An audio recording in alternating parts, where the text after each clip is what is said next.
আজকে তোমাদের একটা খুব হাসির গল্প, এই জামাইকে নিয়ে একটা হাসির গল্প। কেমন হাসির গল্প জানো? একটা শহরের ছেলে,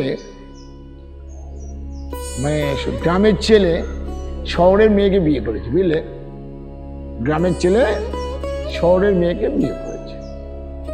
তো গ্রামের মানুষ তো সরসিদে সবার সাথে বক বক করে, যেখানে সেখানে বসে পড়ে। তো সবে প্রথম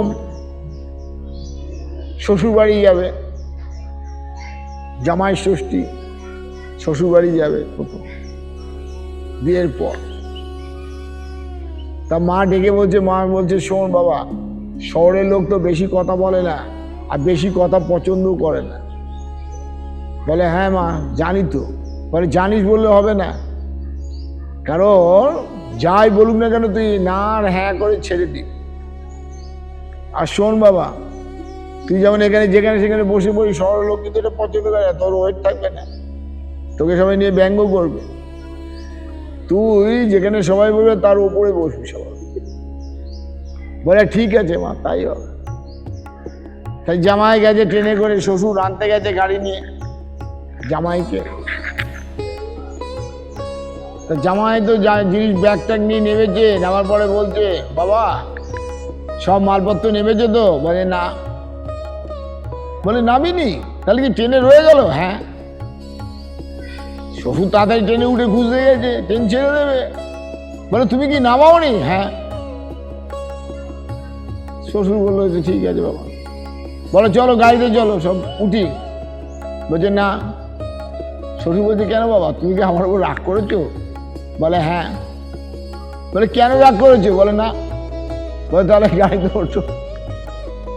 গাড়িতে উঠেছে, শ্বশুর বাড়ি পৌঁছেছে, ব্যাগপত্র নিয়ে শ্বশুর ভেতরে ঢুকে গেলো। বলে জামাইকে বলছে ভেতরে এসো। জামাই ভেতরে গিয়ে দেখছে সোফা, টেবিল, তার একটা টুল। বলছে মা বলেছে সবার ওপরে বসতে। টেবিলের উপর টুল লাগিয়ে একবার ওপরে উঠে গিয়ে একদম আলমারির মাথায় বসে গেছে।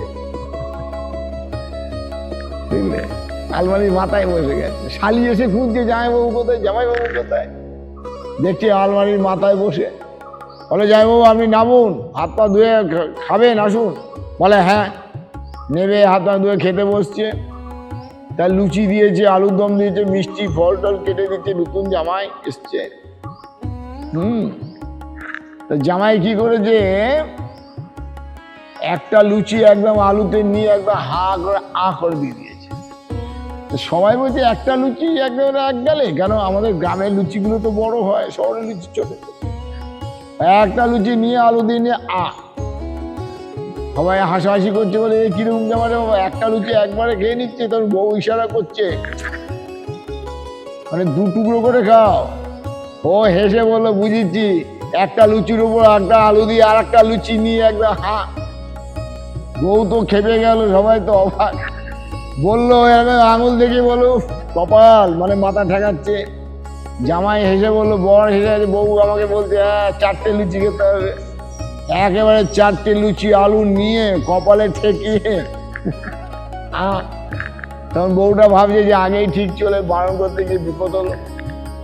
হ্যাঁ, তা যাকে খাওয়া দাওয়া হয়ে গেছে, শ্বশুর বলে বাবা চলো একটুখানি বেরিয়ে আসি বাইরে। তা গ্রামে তো পুকুর, ছোট ছোট পুকুর থেকে পুকুর কাটা হয়, ছেলেটা জানে। এখন দেখছে নদী, বিশাল বড় নদীর ধার দিয়ে হাঁটছে। তা বলছে বাবা এটা কি? বলছে এটা নদী। তো ভাবছে নদী কে কাটলো, মনে মনে ভাবছে। তাই শ্বশুরকে জিজ্ঞেস করছে বাবা এই নদী কে কেটেছে? তা শ্বশুর উত্তর দিচ্ছে, বলে তোমার বাবা আর আমি দুজনে মিলে কেটেছি। জামাই বলছে কেন বাবা? বলে কি করে কাটলেন? বলে এই যে তোমার বাবা জন্ম দিয়েছে তোমাকে, আর আমার দুর্ভাগ্য যে তোমার সঙ্গে আমার মেয়ের বিয়ে দিয়েছে। তাই শাস্ত্র বলছে হাসো, যত তোমরা হাসবে, যত আনন্দে থাকবে, তত জীবনটা তোমার কাছে সুন্দর হবে, ভালো হবে। তাই বলো হাসো হাসো। জয় মা, জয় মা, জয় শ্রী রাম।